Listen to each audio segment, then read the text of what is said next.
internationale. abonné leen ci suñu chaîne YouTube ngir jot saa su nekk ay xibaar yu wér te wóor aju ci réew mi ak ci bitim réew. SeneInfo. internet ñi bàyyi xel ci seneinfo.net ak SeneInfo international ñu ngi leen di nuyu fas leen digtal li gën a fës ci xëtu njëkku yéenekaay yi tey mercredi di 23 novembre 2022 ñu tàmbale kook yéenekaay bi di Sud Quotidien. ñoom nag dañoo fësal seen xët wu njëkk wàññi yi nga xam ne nguur gi wàññi na ko njëg yi ak nag démb ki nga xam ne moom mooy ministre du commerce Abdou Karim Fofana nekkoon nag ci kanamu député ya indi na nag ay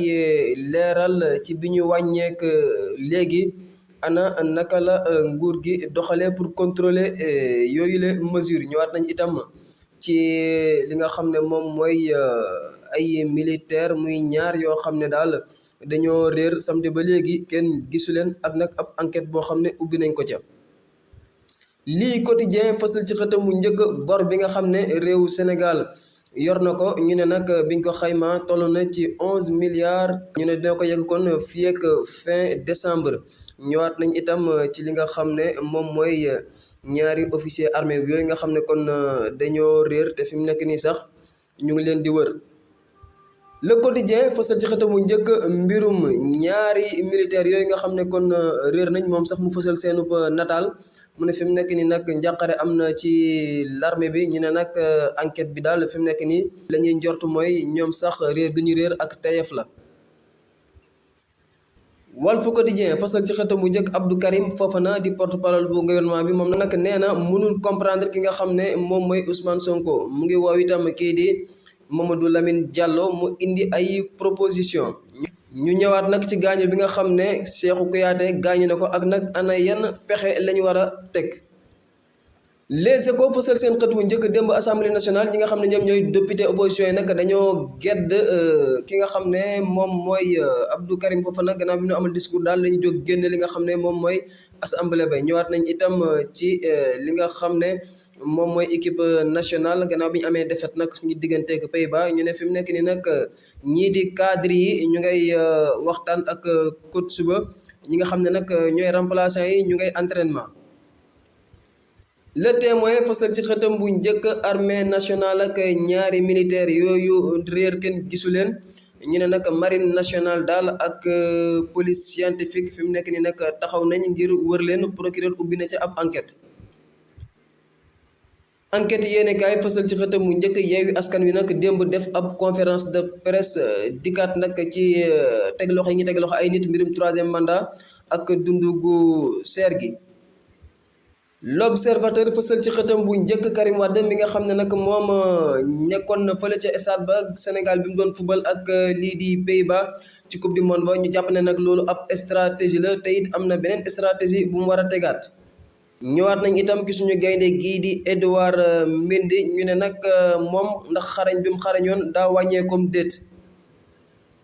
Source A fasal seen xët wu njëkk commerçant yi nga xam ne dañoo lànk ne duñu dëppook dogal yi nguur gi jël ngir wàññi njëg yi ñu ne ñoom nag yar ba dal na seen kaw. ñëwaat nañ itam ci opération vente de carte bu APR ñu ne nag gannaaw biñ ko lancé première phase ba fi mu nekk nii deuxième phase ba tàmbali nañ ko. L'As Quotidien fësal ci xëtam bu njëkk agent gendarmerie ak agent bu renseignement yi nga xam ne dañoo réer mër samedi ba léegi kenn gisu leen ñu ne nag fi mu nekk nii armée ba jaaxle na lool. ñu ne nag dëkk ba nga xam ne fa lañ fekk mbaax ñoom ñu ngi dundee yaakaar. Vox Pop fësal ci xëtam bu njëkk li nga xam ne moom mooy suñu gaynde yi fi mu nekk nii nag ñu war a dajeek Qatar ci coupe du monde bi ñu ne nag défense bi war nañ ko defaraat xool itam li nga xam ne moom mooy problème mu milieu bi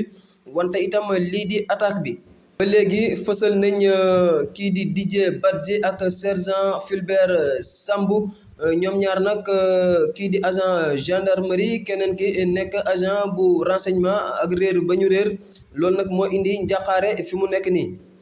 fësal nañ itam ci Abdou Karim Fofana mi nga xam ne démb da doon jàkkaarloo ko ñii di député yi moom ministre du commerce et porte-parole du gouvernement muy xamle nag ne ñii di service du commerce amal nañ lu toll ci 22 000 contrôles jëmale ci wàññi yi ñu wàññi njëg yi. Tribune yéenekaay ba léegi ñaari takk der yooyu réer muy agent bu gendarme ak agent des renseignements militaires yooyu nga xam ne nag samedi ba léegi kenn gisu leen moom la fësal mu ne nag ab réer la boo xam ne daal bu jaaxal nit yi la. ñu ne nag bi ñu géolocalisé li nga xam ne daal moom mooy seeni ay portable fañ leen mujjee gis daal mooy Cap Manuel. fësal nañ itam ci mbirum 3e mandat ñee di naan second quinquennat ñu ne nag ñii di sénégalais daal la ñuy foowee ci mbir moomu. ba léegi suñu naataango yi fësal nañ bor bi nga xam ne réewum Sénégal gàddu na ko ñu ne nag toll na ci 11 milliards ak lu tegal.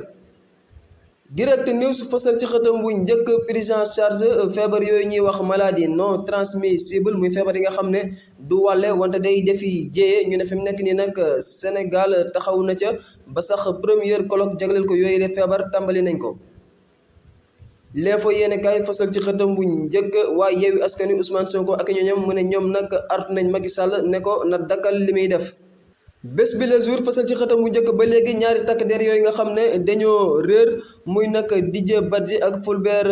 Sambou te sax fekk baax fële ci dëkk bu ñuy wax Ñoomun ca Kafountine ñu ne nag seeni ay dàll fekk nañ leen fële ci falaise yu Cap Manuel. kii di procureur nag ubbi na ca ab enquête marine nationale ak sapeur pompier yi taxaw nañu ngir wër leen. Libération fësal ci xëtam mu njëkk projet Akon City ak nag lañ ca mujjee xam muy nag ab projet boo xam ne dafa mel ni liir bu judd rek deewaat ñu jàpp ne sax ay naxaate la projet boobu nga xam ne toll na ci 6 milliards de dollars. réew mi quotidien fësal ci xëtam bu njëkk Karim Wade mi nga xam ne nag feeñ na ne fang fële ca Qatar Sénégal bi muy fubal ak ñii di waa Pays-Bas ñu ne moom sax fi mu nekk nii dellu seem Sénégal yàggatul.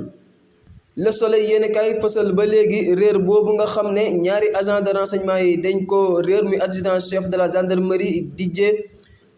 Badji ak kii di sergent Fulbert Sambou bu direction des renseignements militaires ñu ne ñoom nag samedi ba léegi daal kenn xamul ci lañ ne. Stade yéenekaay yi lañu koy jeexale ñoom nag dañoo fësal seen xët bu njëkk match bi ñu war a fubal suñu diggante Qatar vendredi mu ne nag axe bi Kalidou Koulibaly ak Abdou Cissé lu ñu war a xoolaat la ñëwaat nañ itam ci suñu gardien de but bii di Edouard Mendy ñu ne moom nag ana lan moo ko jot. wante it attaquant bii di Iliman Ndiaye lu tax Aliou Cissé tegu ko ba léegi sénégalais yu bëri sax di laaj mu dugg ci terrain bi. askanu Sénégal ak bitim réew seen groupe d'information bi di Sen Info International ubbil na leen ay buntam ci www.seninfo.net ngir ngeen di mën di am bépp xeetu xibaar ca ba mu jotee ci ay anam yu wóor moo xam xibaaru politique la ci wàllu culture bi cosaan ak aada xibaaru tàggat yaram xibaaru diine ak lépp lu xew ci àdduna bi mën ngeen a abonné wu ci YouTube bu Sen Info International ngir xam li xew ci seen réew ak fépp ci àdduna bi seen groupe d'information Sen Info International ndimbalu askan wi moo ko tax a jóg.